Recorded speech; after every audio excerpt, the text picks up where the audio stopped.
Father John Riccardo. How you doing, brother? We're so excited. So excited to have you, Father John. I was just going to announce you as the winner, and I'd love to give your bio with you on screen here so you can blush, and then we'll officially present you with this award. Thank you for joining us tonight.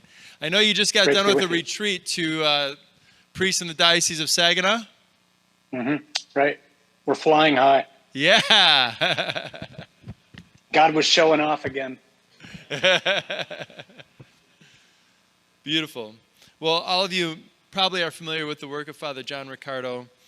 He was a pastor in a parish, I think just one parish, right, Father Riccardo, for 15 years? Two parishes for 15 years, extensive pastoral experience.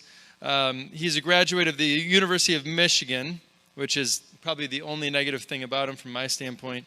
The Greg in Rome and the Pope John Paul II Institute of Studies in Marriage and Family. He started Acts XXIX to equip clergy, lay leaders, bishops, priests. What year was that? I don't have that here, Father John.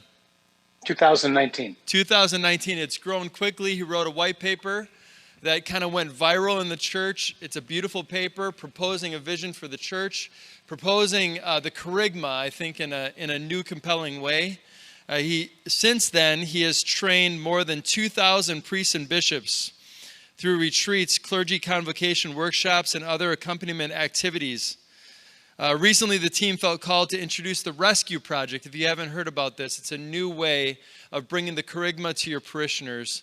It is awesome, and something definitely worth doing. I've heard great reports of it from various pastors that I know. But they just felt called to bring the gospel to the church in a more compelling a way to, as he says, overwhelm Catholics with the gospel. And so, Father John, we're all blessed by your work in the church. It's so encouraging. Thank you for doing so much within the church at Intra to start help clergy and priests in particular rise up with conviction for the apostolic mission of the church in the world. Thank you. Thanks, brother. I've got a series of texts from some of the guys who are down there in Dallas saying, "Hey, where are you?" And I'm not there. So sorry, Mike and John and a few other guys who just reached out and wanted to get together. I wish I could, but as you mentioned, we just came off a retreat with Bishop Gruce and the Diocese of Saginaw, and as Mary and our team says, we get a front row seat to watching God show off, and it was just an extraordinary time to be away with the guys, and that's our work. We love it. So it's a joy to be with you. I just want to make it really clear. Two things. I told the team, "Hey, we want an award," and they said, "What's that?" I said, "It's an odd award." So we got like the odd intro. So we certainly qualify for that because we're a little bit odd. I know I am anyway. But this is, if this is an award, it's very much for us, not for me. I think one of the most life-giving things for me about the work I'm doing right now is the people that I get to do it with. And I think that's one of the most important things that needs to change in the church is just a new understanding of how we work with our brothers and sisters. And I've been reflecting at length on the simple question, did Paul have a staff? And sometimes I ask that question and people go, do you mean, did he have people with him or was he a lone ranger? And I go, no. Do you think Paul thought of the people that he worked with as his staff? Because I don't see him use that kind of language. Every time he's talking about his fellow soldier, his dear child in the faith, or my beloved sister, on and on and on. And so for me, it's been so life-giving and refreshing to do mission and be on life with people who just passionately love Jesus, love the church, love priests, love bishops, love deacons, love lay leaders. We're lay leaders in the church, and now we just get to pour into them. So on behalf of all of our team, thanks very much. I wanted to say, if I could, I was praying about tonight and then talking with our team too, and just like what to say. And I thought maybe I'd just share three things really quick.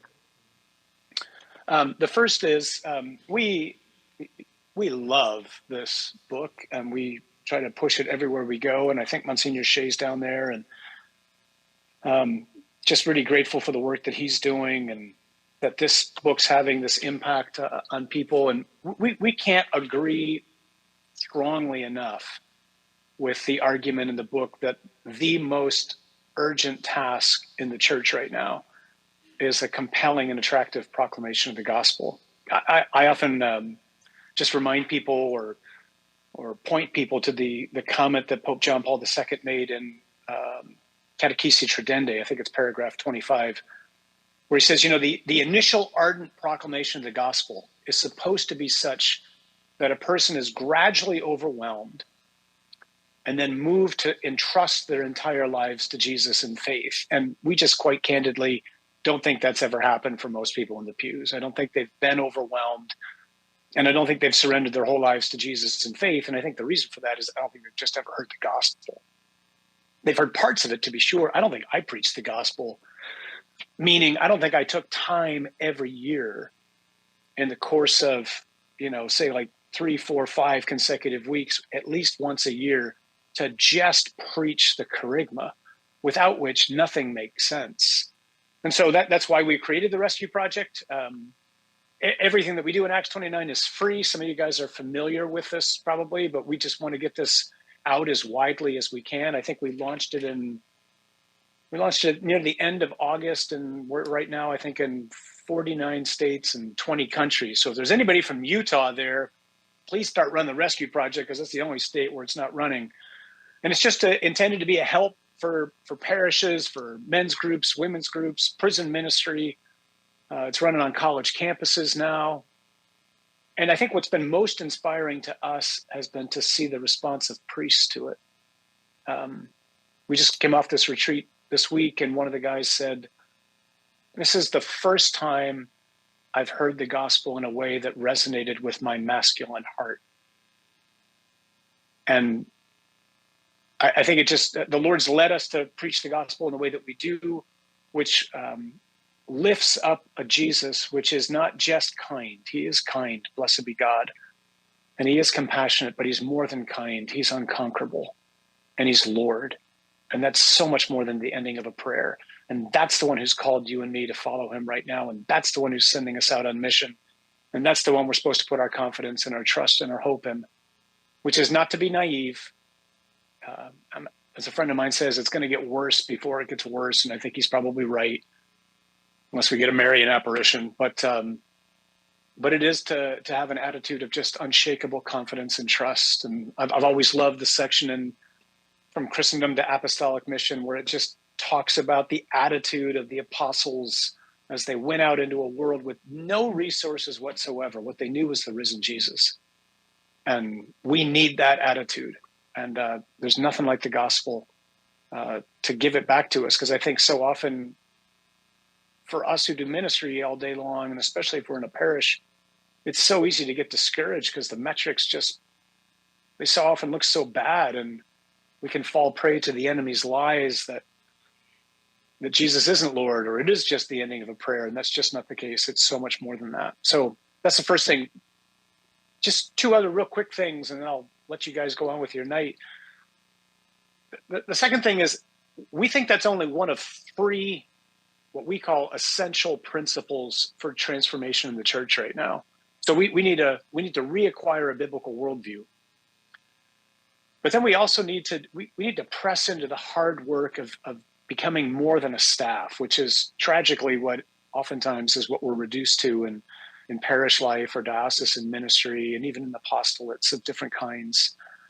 And we do this by asking a series of questions. One is just by looking at Moses. We call it like the Jethro principle. So remember, Jethro goes to Moses and says, my translation of the Hebrew, "You're a moron." And Moses is like, "What do you mean?" He says, "This is way too hard for you. You can't do it alone, and it's wearing the people out.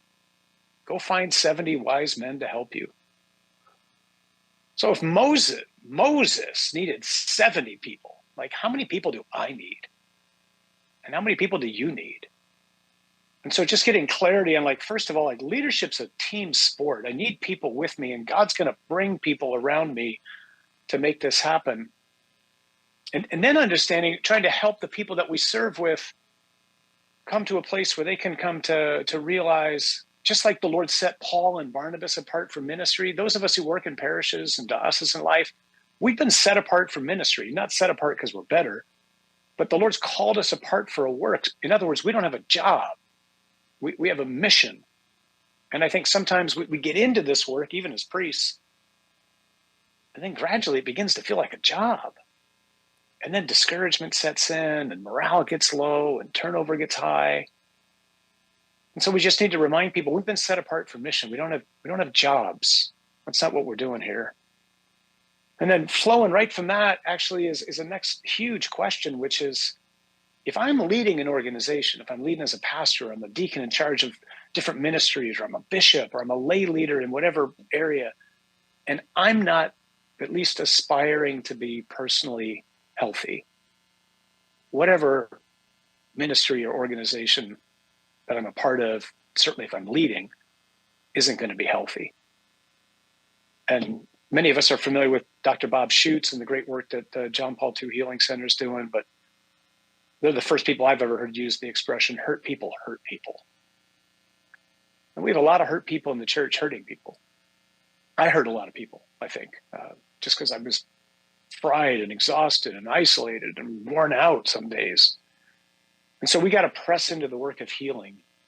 And then as a body of people who are doing mission together, then we got to go into that great work that guys like Matt Rudolph, who I think's down there, and Amazing Parish, and Pat Lencioni, and those guys are doing with just getting healthy organizationally and pressing into the awesome work that's coming out of organizations like that.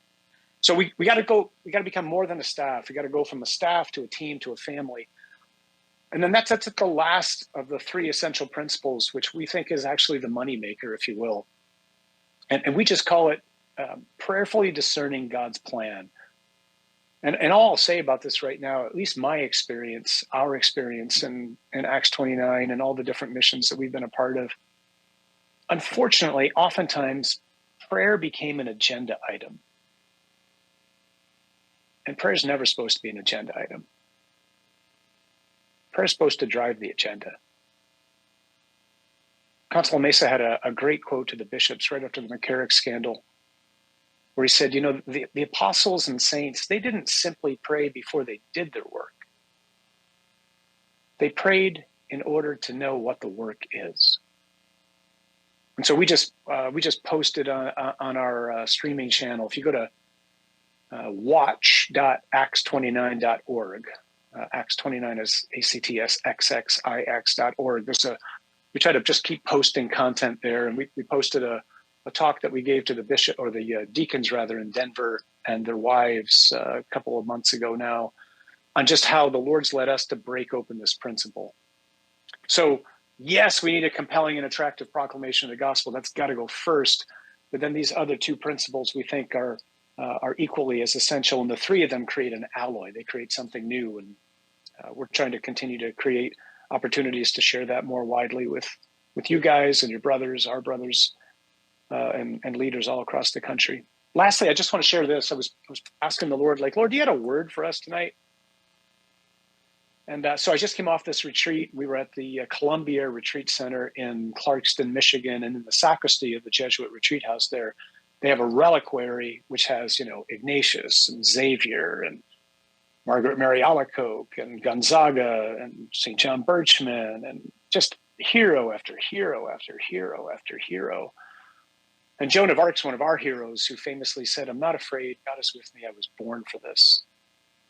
And we think that's true for all of us, that we were born for this moment in history, that we're not historical accidents. We don't just happen to be here right now with all that's happening in the church.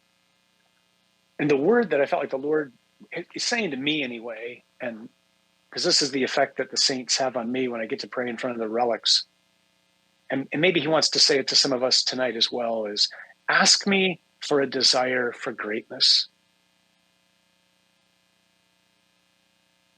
Ask me for the virtue of magnanimity.